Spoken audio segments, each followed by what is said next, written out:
Hey there, greetings. It's Coach Veronica Marie, and tonight we will discuss how to stop being offended and getting defensive so often. If you are new to this channel, please do consider subscribing. You can find me on my website at veronicamarie.com. If you would like one-on-one coaching about a particular topic, that is concerning you or bothering you in your life, you can sign up for that on my website as well. So let's jump right on in. Whenever a person is expressing their opinion or telling you or describing the way they see something or telling you about their experience, remember that this person is simply sharing their mind, and they have a right to their mind. They have a right to think what they think, believe what they believe, assume what they assume, expect what they expect. They have a right to say what they would like to say and behave the way they would like to behave. Now, don't take this out of context. I'm not talking about abuse. I'm talking about regular conversations where you get offended and defensive. Just because a person is saying something you don't like doesn't mean that they are against you. And even if they are stating what they don't like about you or about something that you did, you still don't have to take it as a personal attack. Even if they are trying to attack you, and blame you, shame you, and such, you don't have to take it like that. Again, I'm not talking about severe instances. I'm not talking about abuse. I'm talking about this regular stuff that really gets under your skin. So I think it's important for you to remember that people have desires that conflict with yours. People have opinions that may conflict with yours. People may have needs that conflict with yours. This is part of living in a world with other humans.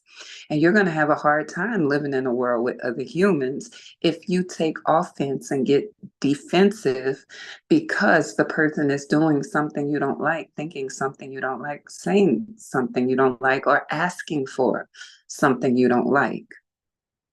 This is an inner job here, because you think if the person would just be kinder or lower their tone or be less whatever, it would be better. But inevitably, you're going to encounter situations with people who have conflicting interests with yours. So I think that's really important. You need to practice that. Even when you think a person shouldn't think something or shouldn't do something or should do something else, understand that this is a controlling energy. You want your outer world to be like you think it should, but everyone does. And what happens when you have to be in relationship with people who have conflicting interests? Well, you're going to stay miserable, or you're going to feel miserable a lot. So it's important for you to practice this simple idea. Other people have a right to their inner experience, even if you don't like it. Just like you are having experiences with other people, right, that conflict with their interests. You feel that you have a right to your opinion, don't you? Well, some people don't. Some people think they don't have a right to an opinion, so they don't like others to have their opinion. So that does happen. Number two, if a person is simply expressing their experience, not only do you not have to internalize it, you also don't have to fix it. You can ask them, what do you think would solve this problem for you? What do you think would help you feel better considering A, B, C, D, and E? You don't have to fix it. When a person is expressing a problem that they have with you, you do not have to apologize. contrary to popular opinion. How many times has a person apologized to you, but you felt they didn't really mean it? How many times have you apologized just to keep the peace, but you were not really remorseful in that way? It's my opinion, all right? It's my strong opinion that people want to be understood and heard more than they want an apology. How do you stop being defensive? You stop taking what they're saying personal because they're having their own experience. And they happen to be telling you about it in some kind of way, informing you. They could be angry, they could be sad, happy, excited, or whatever, but that is not your experience. When they're talking, you're not actually experiencing what they're saying. You're experiencing your thoughts about what they're saying. How about that? So it's not even what they're saying that's bothering you.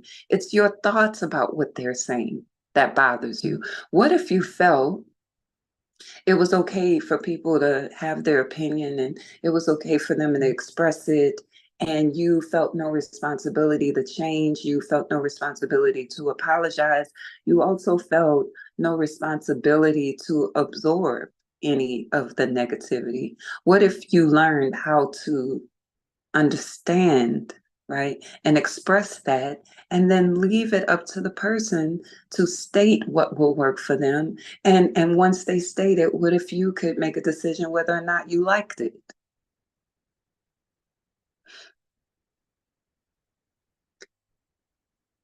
So again, I reiterate that people don't have to feel the way that you want them to. Although I really wish, to be honest, I really wish some people would agree with me. I really do. I do wish at times that there was more agreement. I just like everyone else want to be seen favorably, but it doesn't happen sometimes. Another question I heard some years ago, and I'll never forget it, it's what's more important, for you to be right or for you to be heard? If you think it's important for you to be right, then you're going to be defensive. And it's going to be easy to be offended. If you want to be heard more than right, then you're going to approach the problem a certain way. And if two people are more concerned about hearing and being heard, well, then we have an excellent situation, right? Or one that at least is more likely to get resolved in a more flowing way, a more amicable way, right? I often ask myself what's important before I communicate with people. What's important? What is the point I really want them to get? Because sometimes when you enter into a conversation, if you're honest, you don't really know what you want. So I like to clarify, what is it that I want? What are my goals in this conversation? What end result would I like to see? And then begin with the end in mind. Okay. So if I want to see agreement, then I'm going to make sure I navigate with clarity and honor and respect. And I make sure I put my listening ears on. you know, if I want to be just heard, right? And it doesn't matter what the outcome is, then I will say whatever it is I want to say, how I want to say it, and not worry about the outcome.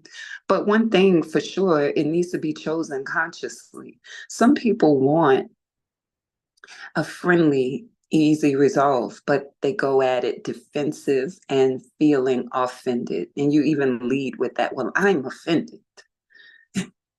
You know, another way to think about that is you're saying some things that I don't agree with, and I would love to talk more about them. Number one, to hear more of your point of view, but number two, so I can express mine as well, and maybe we can come to a different place together. A lot of people announce my feelings are hurt. What if you had an alternative way of thinking? Right now, I'm experiencing some emotional pain, and I really would love to be understood by you. Not only that, I want to understand what you're saying. So, can we move along with this in a way that leads to understanding? Can we do that? I would love to. Or you lead with, I was so mad when you did blah, blah, blah, blah, blah. How about describing what happened? You remember the night where X, Y, and Z happened? I was really angry at that time because I felt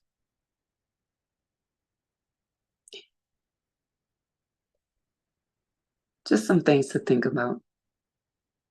Again, if any of these things kind of feel like something you want to work harder on or get more understanding or insight in, if you are looking for helpful ways to phrase a particular thing to increase the likelihood of having a civil conversation, you can sign up for a session on my website at veronicamarie.com. And that's it. Have a beautiful night, and we'll talk soon.